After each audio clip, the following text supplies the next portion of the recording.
Ladies and gentlemen, boys, girls, the elderly, the young, the ugly, the beautiful, it doesn't matter.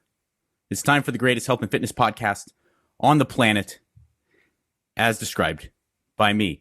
And I will reiterate, as I do every single episode, no one gave Michael Jackson the name King of Pop. He started calling himself the King of Pop. Him and Quincy Jones, they're just like, hey, you're the King of Pop. And then everyone's like, oh yeah, I agree, totally. It's a great name. And then Howard Stern did the same thing. He just said he's the king of all media. But then after time, you're like, oh, that's legit. That's that's a good title for you. You've earned it. And I'm just the king of health and fitness podcasts. Maybe I shouldn't say that considering who our guest is.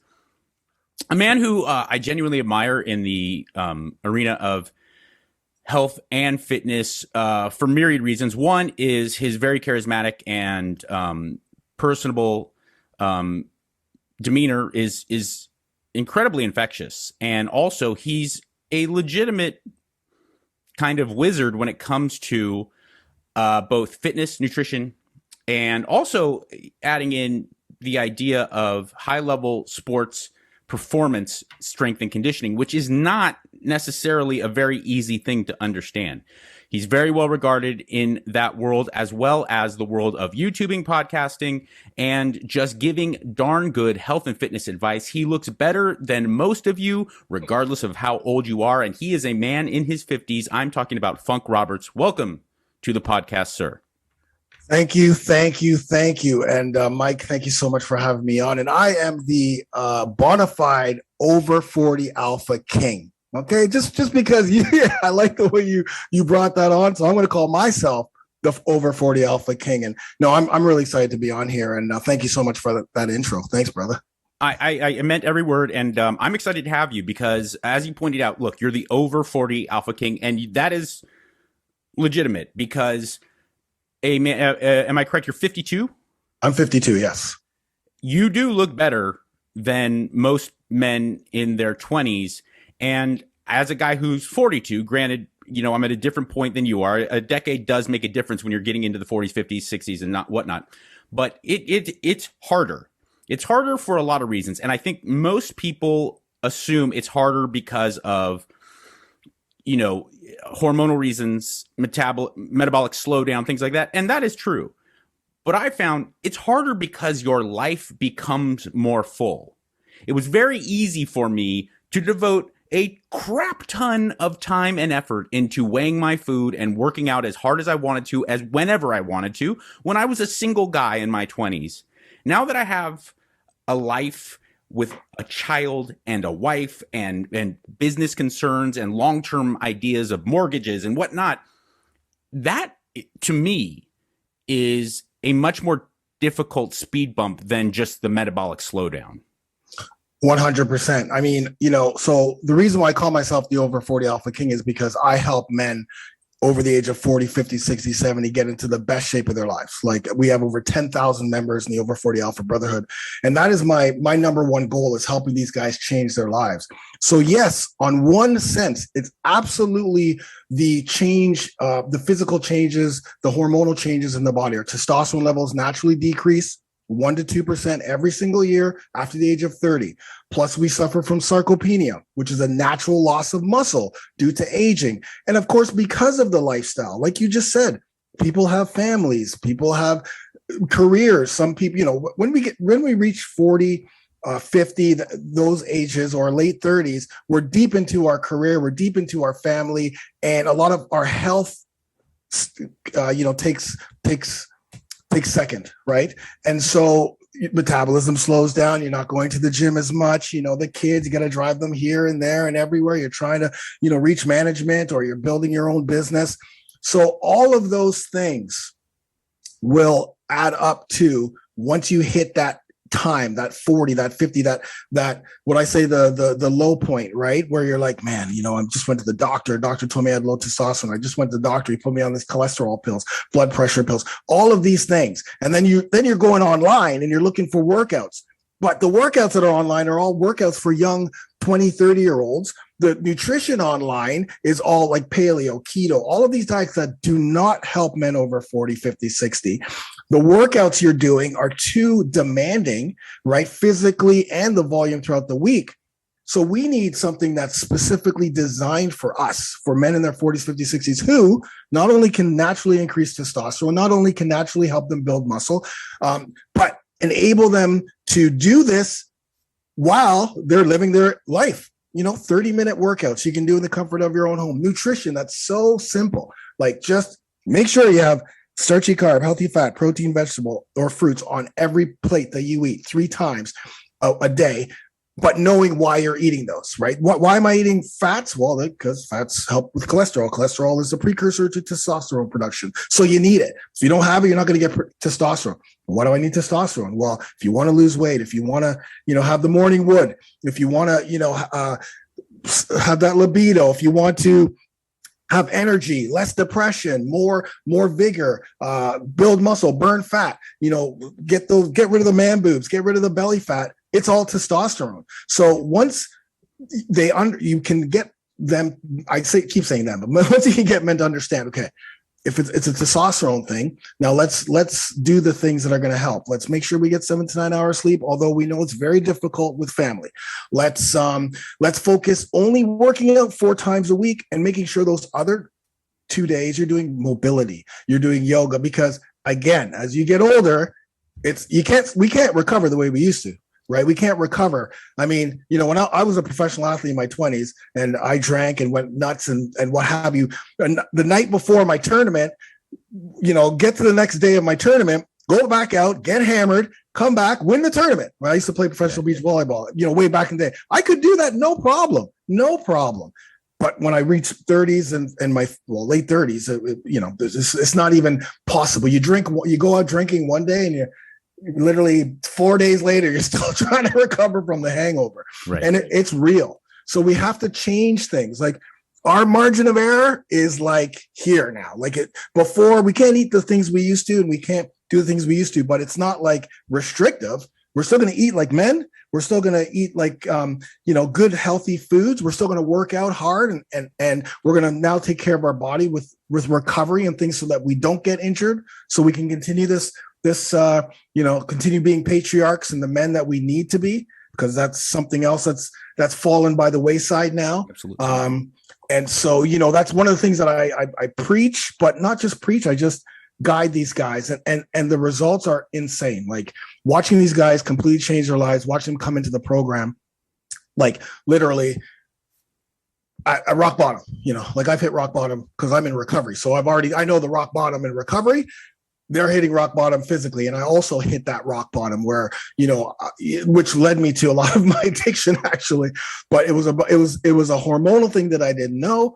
I know I'm talking, going all I'm talking too much here, probably. No, you're not. Look, you are the guest. Right. You're doing my job. There's nothing worse. I will tell you this. You could tell me a lot, and I can learn a lot from you as a man who knows way more than I do when it comes to eating and training. But I know one thing Funk Roberts, is broadcasting. I spent my entire adult life in front of microphones and cameras.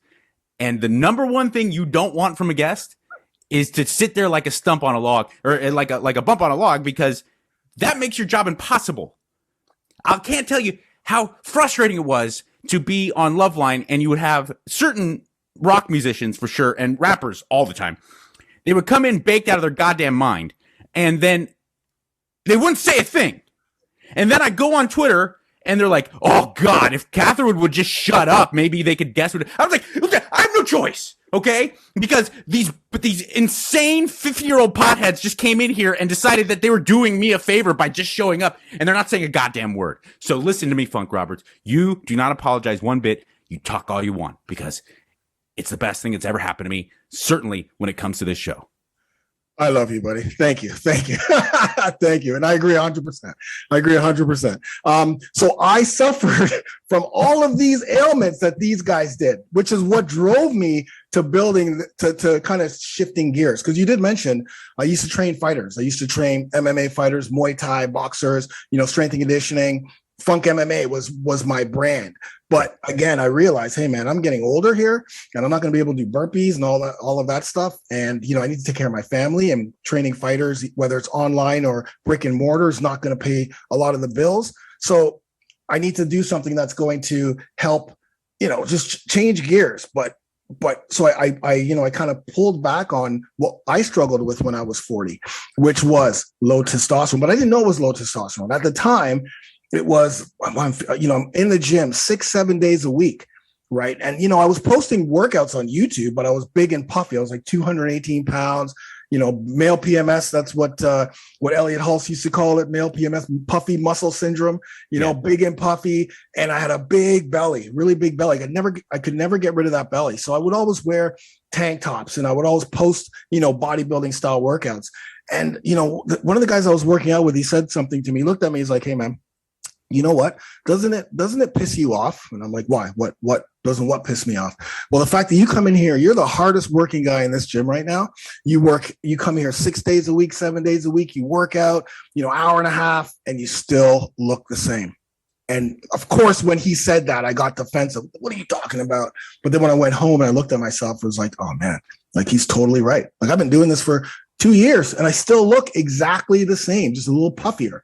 And so, of course, more cardio, no carbs. I started to change all of the things, trying all these crazy diets because I needed to not only prove him wrong, but really and truly try to represent what I was trying to represent on YouTube as a fitness guy, knowing everything.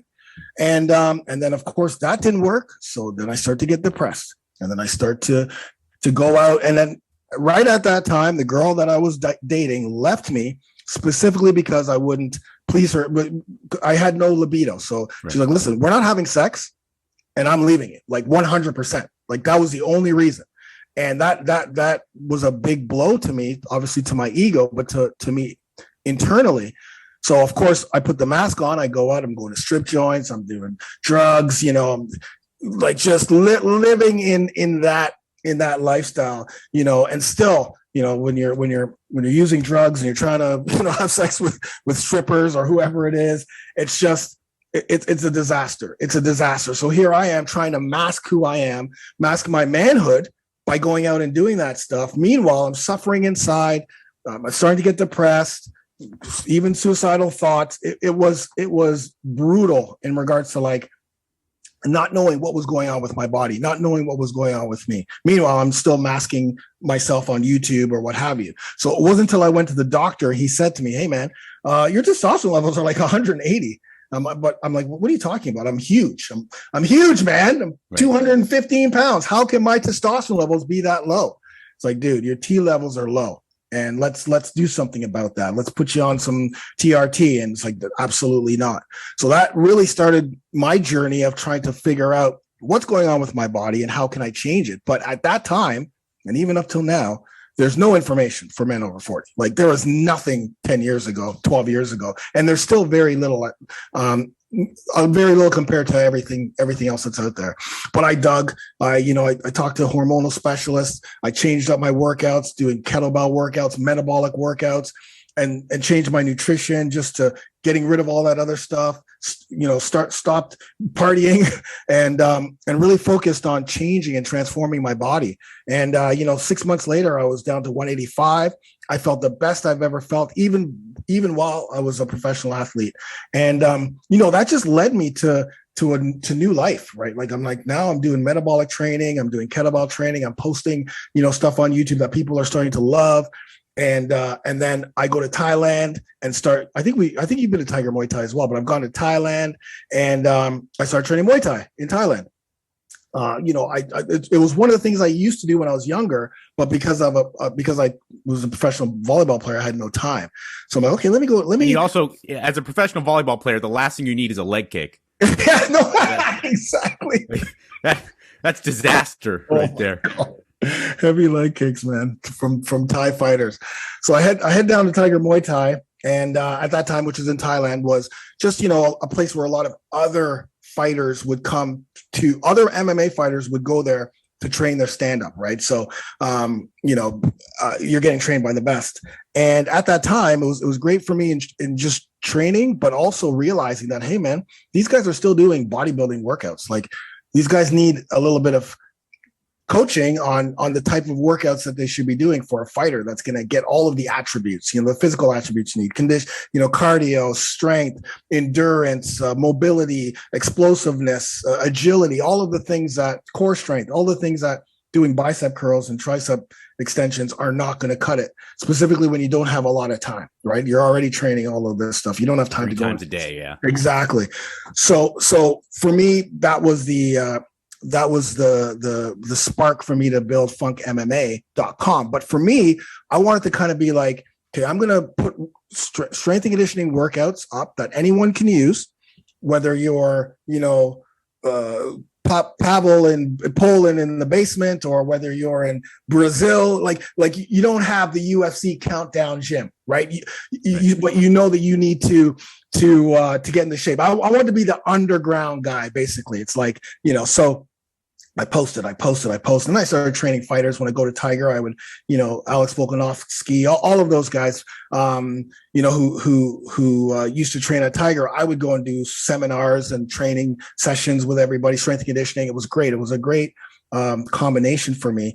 And then, but like I said, after a while, it's like, okay, this is great. I'm spreading, workouts and helping all of these other guys all over the world. With their strength and conditioning, but now I need to move into something else. But the funny thing, the crazy thing about this is, like, I'm a very humble person in regards to, like, yes, I know that I put workouts out there, but I still don't realize that so many people use the workouts until I go to Thailand or until I started working with the UFC, because I also work with the UFC. I do the fighter relations. So once the fighters come out of the plane all the way to fight night, our team does everything. And generally we just do Canada, Australia, New Zealand. So 5 times a year we get together and we that's our role. It wasn't until I started working the UFC where, like, trainers and fighters, and like, hey man, hey Funk, I used to use your workouts. What are you doing here, man? I used to use your workouts. It's like, oh man, that's incredible.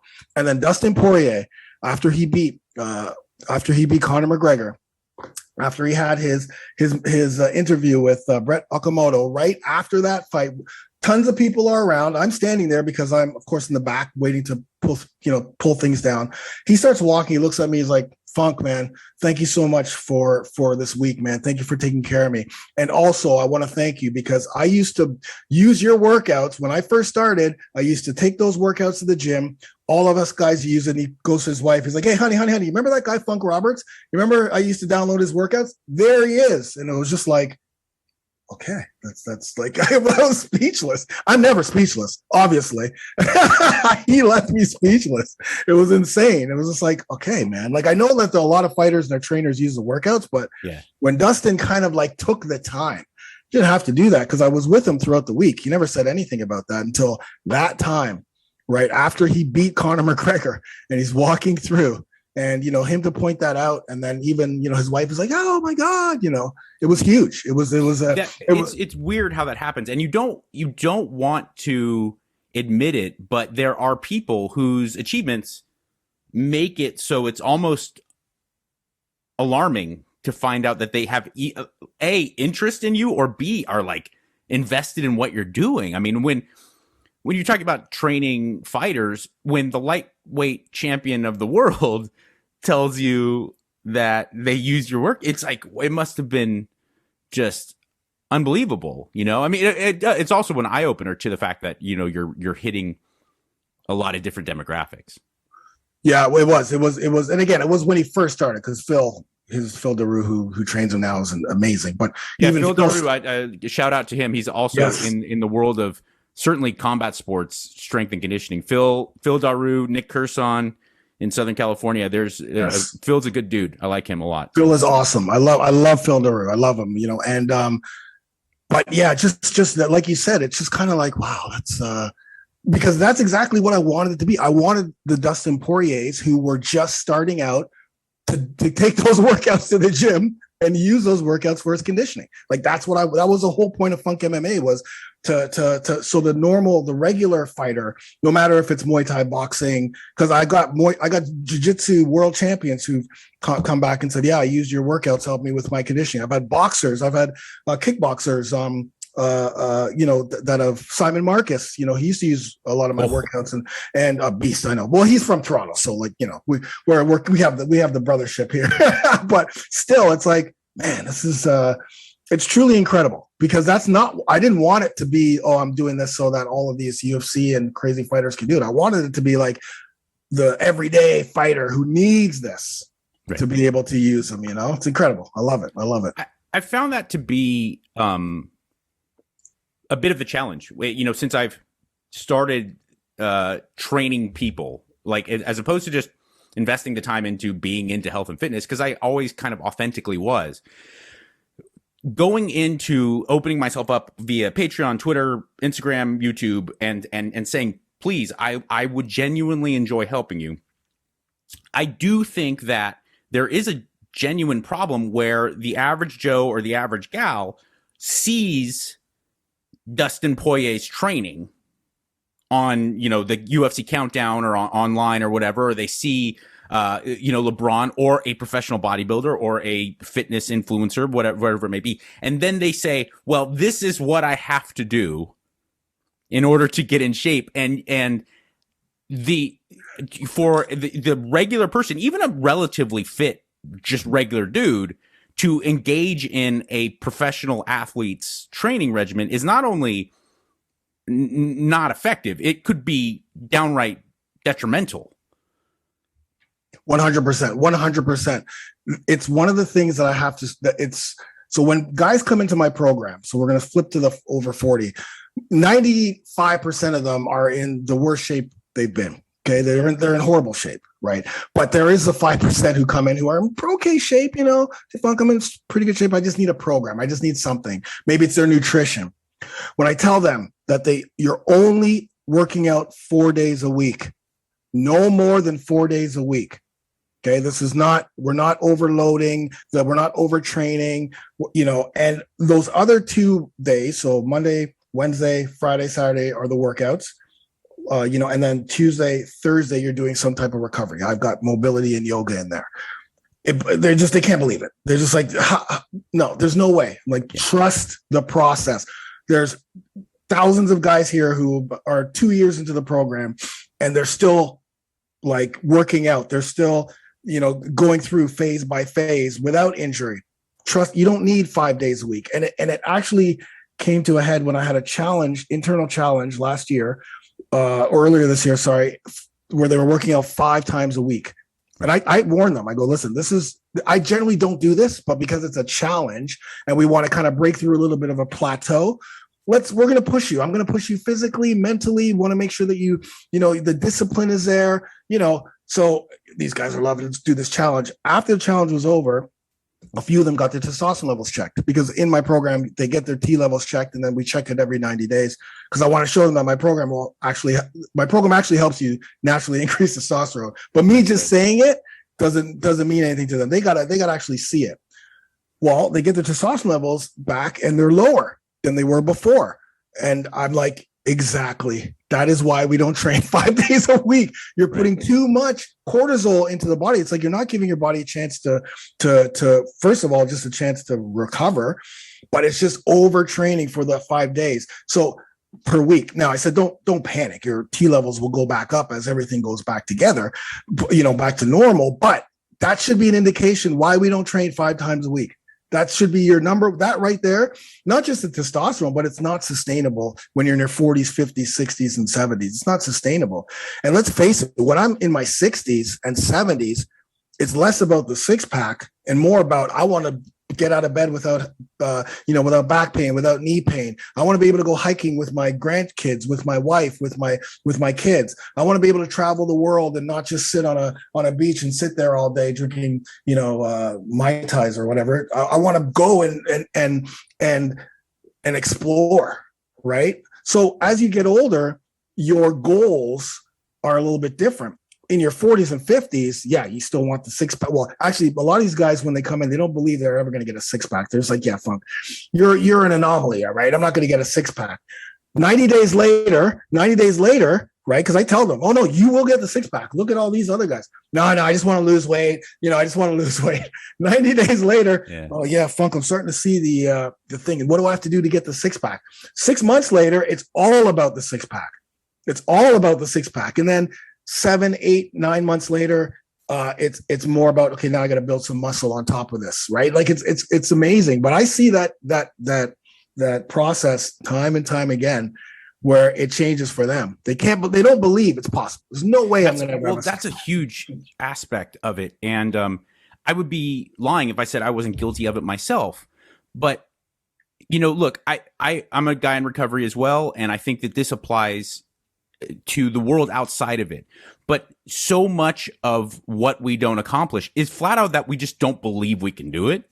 And I can't tell you how many people I talk to that just think the idea of them having a nice looking body is just, it's fucking crazy. It's like them flying. And I want to tell them, it's like, you really can do this. Now, I'm not going to BS you. This isn't, there is no 28-day get ripped, and there's no pill that you can take that's going to do it. It's going to take time. Patience is a very important virtue in health and nutrition, but it can be done. I just wish there was some way, like some seminar. And look, the health and fitness industry is a $1 trillion industry, but so is the self-help world. And I think that that's the reason, because if anybody could figure out a way to just make people believe in themselves, it would be, they'd be Nobel Prize winners. I think I'm going to say something, and then I'm going to propose something to you. So the first thing I'm going to say is I do have to continuously let these guys know it is a marathon. And you know what? The great thing is everyone starts in the same place. When they come into day one, everyone starts in phase one. Doesn't matter who you are. So everyone does phase 1, phase 2, phase 3. So everyone goes through that process. So right away, there's a commonality between everybody, because they're like, oh yeah, I remember phase 1. Oh, I remember that workout. New guys are coming in. The guy in phase 12 is like, oh, don't worry about it. It's a process. Don't worry. I remember that it was a hard workout. It's not like, oh dude, suck it up. It's like, no. I remember. I know where you are right now. But believe me, this is a marathon. It's not a sprint. So I have to preach that a lot, that it's going to take time, and everyone's different. So Carl getting a six pack in 90 days is going to be different from Warwick, who took a year. But they both got there. It just took a little bit longer for one person because of the way they came in. But when they realize, it's not like, okay, yeah, I came in thinking I was going to lose 10 pounds or 20 pounds in 30 days. Like, dude, no, you're not going to lose 20 pounds. Some guys do, because they're 350 pounds. So yes, they're going to do it, but you're 190 pounds. You're not going to lose 20 pounds in 90 days, but you're losing weight. You're learning about a new way of living, health, because this is a lifestyle for us. It's not like there's no diet plan specifically counting calories and stuff. It's like, okay, this is the way you eat for your hormones, for metabolism, et cetera, and to feed your workouts and your recovery. Just, this is the kind of the behaviors, the lifestyle, just your recovery. You're gonna like treat recovery just as important as it is with your workouts. You're gonna treat that just as important. You're gonna drink a ton of water. Yes, you're gonna be the pee guy from now on, because that's the other thing. People are like, oh man, I'm always going pee. I'm like, yep. You're the pee guy now. When you're driving on long drives, you're going to be telling your wife or whoever you're driving with to pull over every 20 minutes. That's the nature of the game, because we're now putting more water into our body. We're keeping hydrated. You're going to be lunchbox guy, right? You're going to go to work because you meal plan. So that's going to be you. You're going to be the guy coming to work now with the bag and pulling out your Tupperware, because it's a new identity. Right? They all have a new identity, but they still have their own, but the new identity is they're an alpha. They're the patriarchs, right, of the family, because as we get older, we are naturally going to become the patriarchs. We're here to provide, protect, and procreate. But as we get older, when something crazy happens in your family, someone dies or a tragedy happens or something goes on at work, they're all going to look to you, whether you want to or not. They're going to look to, Grandpa Mike or what have you, when something happens, And you got to have that health, that mindset. You got to be ready to go, okay, don't worry, everybody. I know everyone's going crazy here. Don't worry. I got it. I'm going to do whatever I need to do to keep everybody in check and to get rid of whatever the solution, come up with a solution for what have you, or organize things. And then you'll have your time to release everything after. But there's no way you're going to be able to do that if you're freaking 200 pounds overweight and you're just, you don't have any type of a healthy lifestyle or anything. You're just soft sitting on the ground and just doing nothing. And then all of a sudden something happens. They look to you. You're just be like, I don't know, ask your mom. You know what I mean? Like, you don't want to be that person. So it's a new identity. So I'm really so happy to hear you say that. And look, you and I both know there's hundreds, if not thousands, of really smart fitness and nutrition minds out there. But what separates someone like you from the lot of them, and one of the reasons I reached out and really wanted to have you on the show, is because of what you just said, is that it is absolutely a decision you have to make, that this is the person I am now. And it's not about big biceps, and it's not about six packs. What it is you are now an accountable person who is trustworthy and capable of taking control of situations, and just eating whatever's around you ad nauseum and not taking care of yourself inside and out is not taking control of the situation. You, from this point on, you are now becoming trustworthy, accountable, bankable, and in control. And I was like, that's, there's, you can look at it from the outside and see like all this kind of superficial meathead BS, but that's really not what it's about. That it can really be the spark that changes everything. Exactly.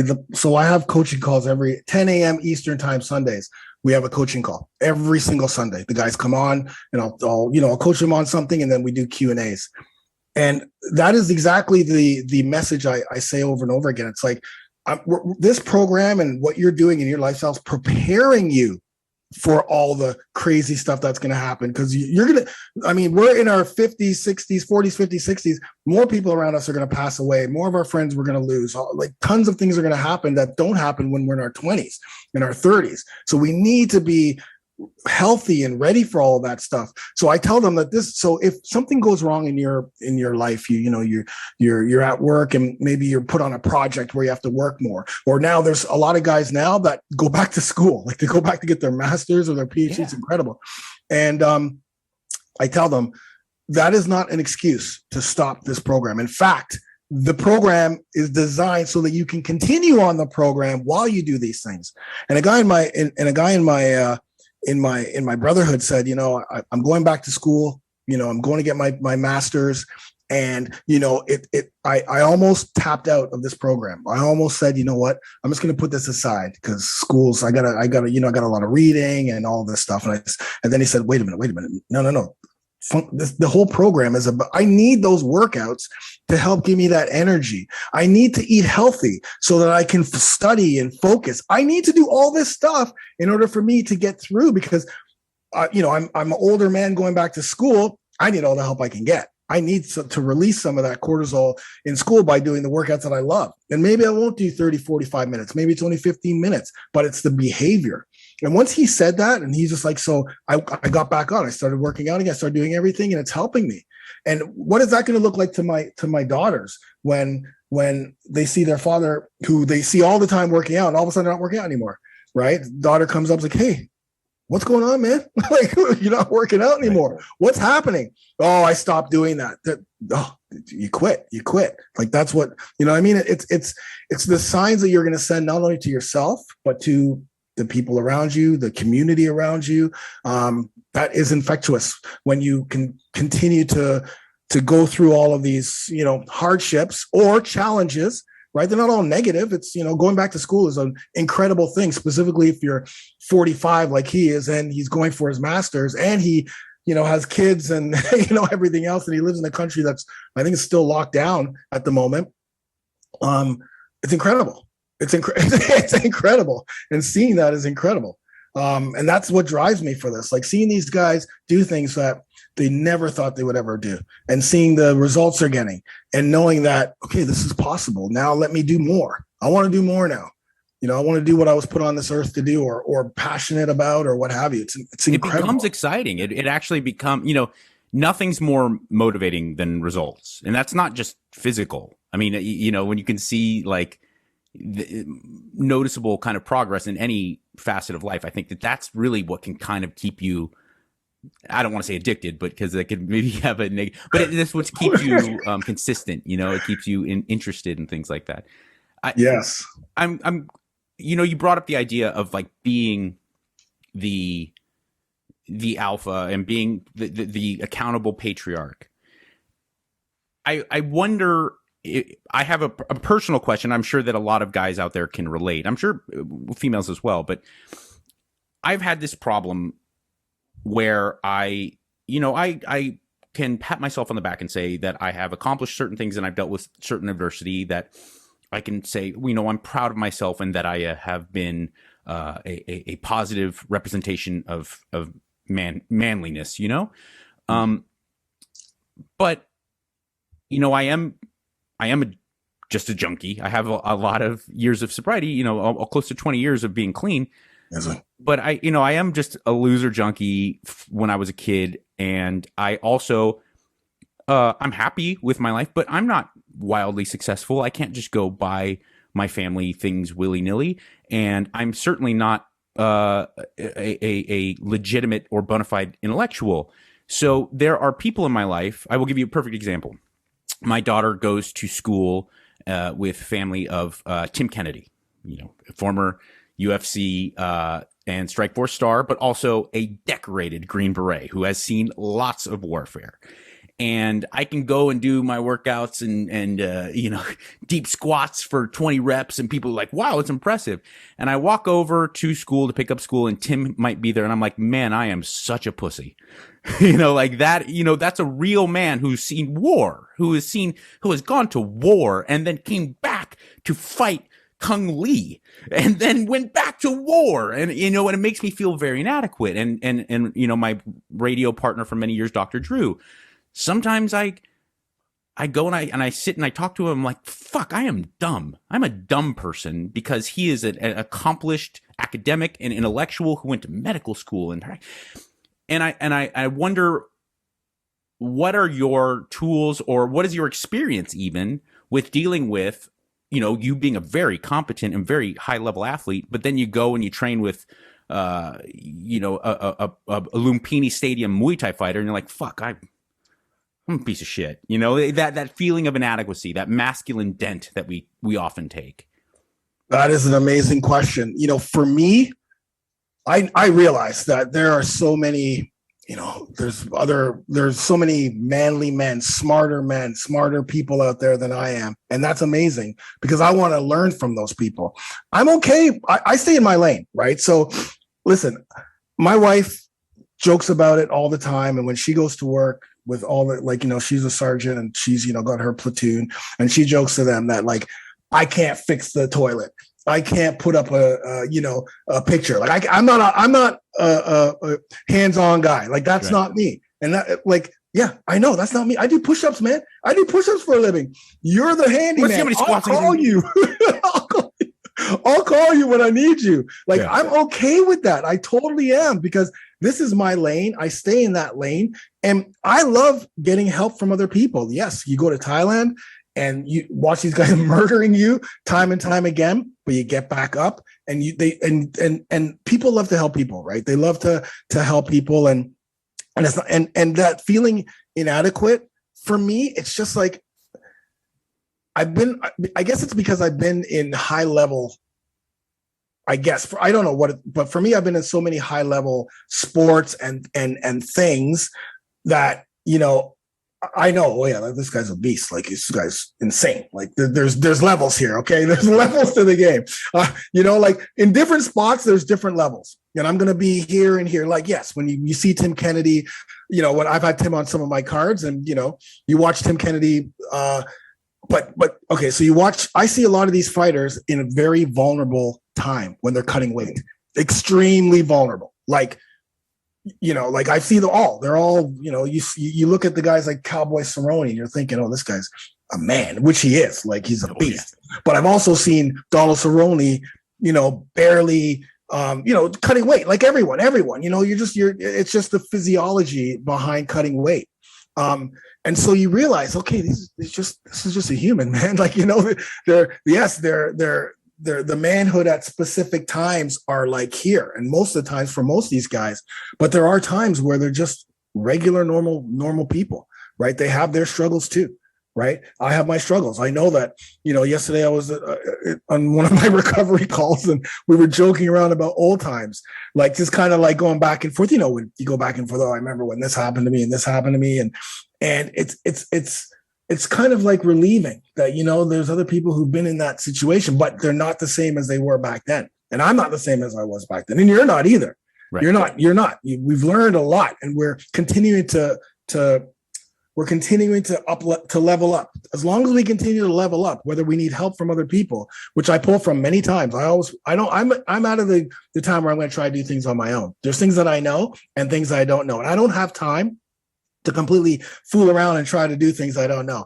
I'm going to get the professional to do it. And while they're helping, I'm going to learn. I'm going to at least learn while they're there.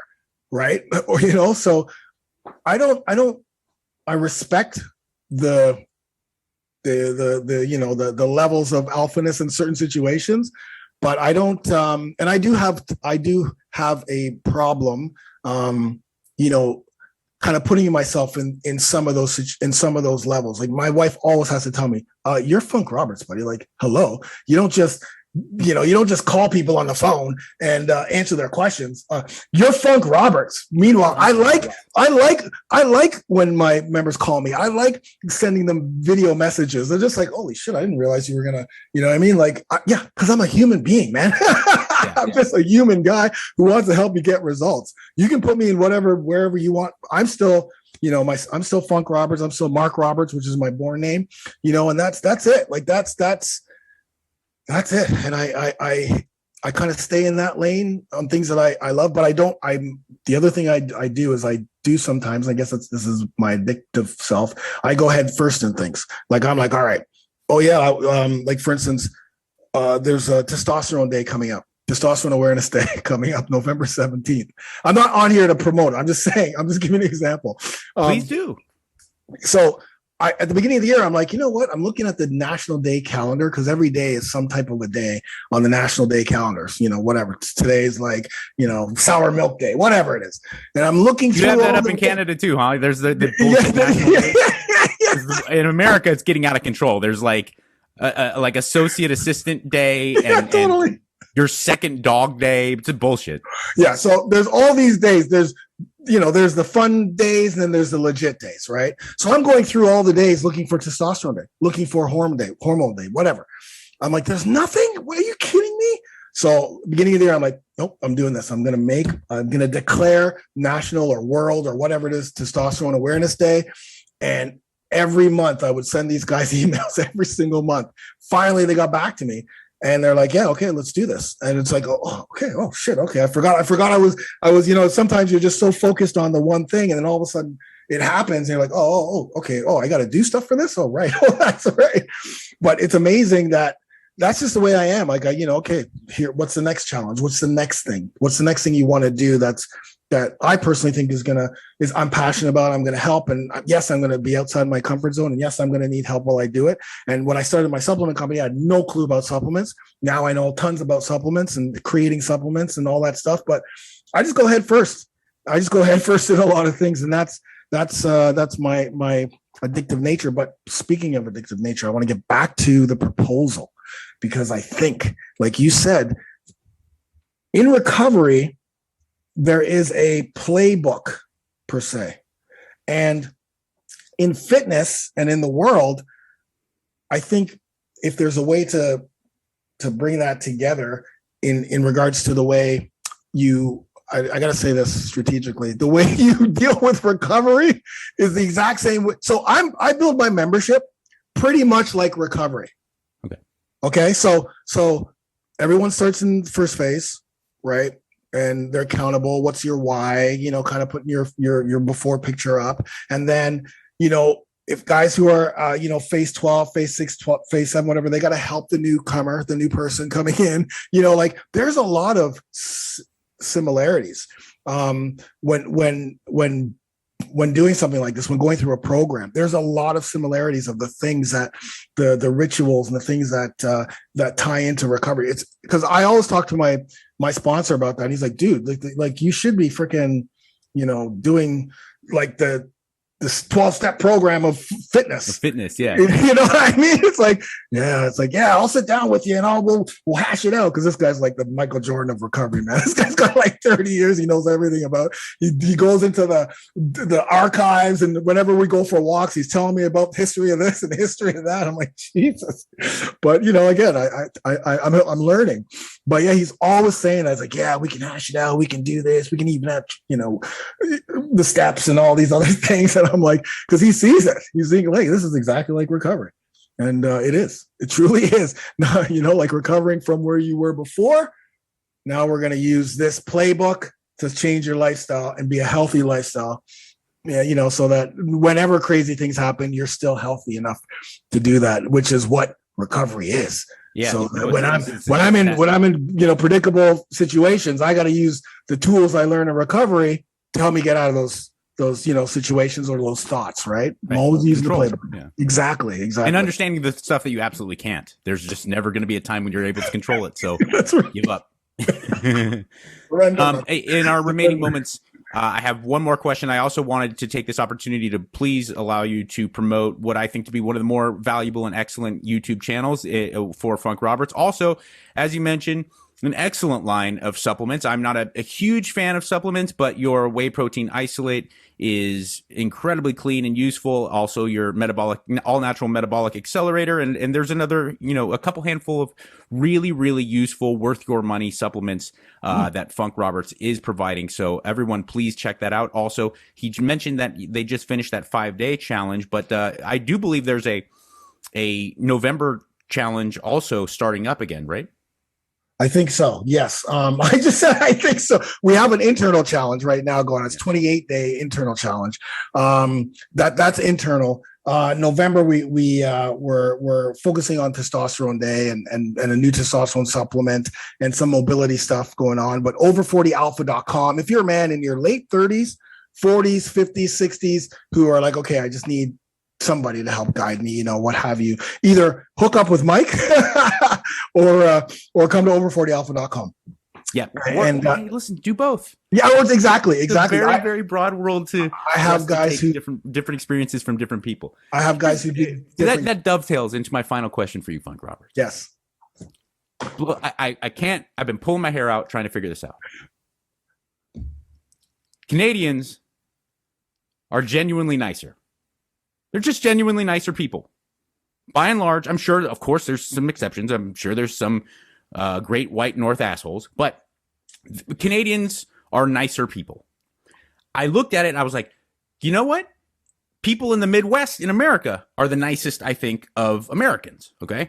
So I got to thinking, I was like, it must be cold. Cold makes people nicer, right? But then I was like, Boston, Russia. Super cold. Everyone's a fucking asshole. So what is it? What is it about Canadians that I'm sure dovetails down into, bleeds down into the, North Midwest? What is it that makes them nicer?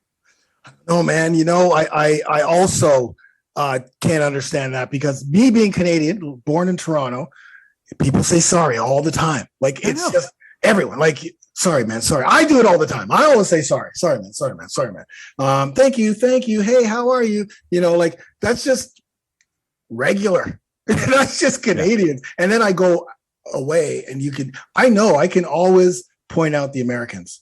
Always. Oh, that guy's got to be American. Loud. Hey, what's going on, everyone? Let's do this. Who's here? Who's coming? Come on.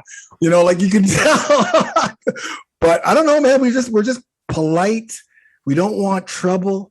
We just want, hey, man, just no trouble here, brother. No trouble. Let's just chill.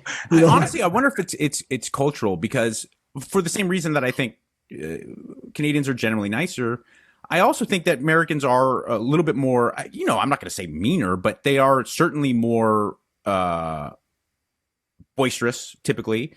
They're more risk. I think that they're Americans are less aversive to risk than most people around the world. I think Americans are more violent, unfortunately, than people. You know, I wonder if there's like a cultural component that, like, if you really look at the history of America, it's all savages. It's all savages from around the world that came here to do savage crap.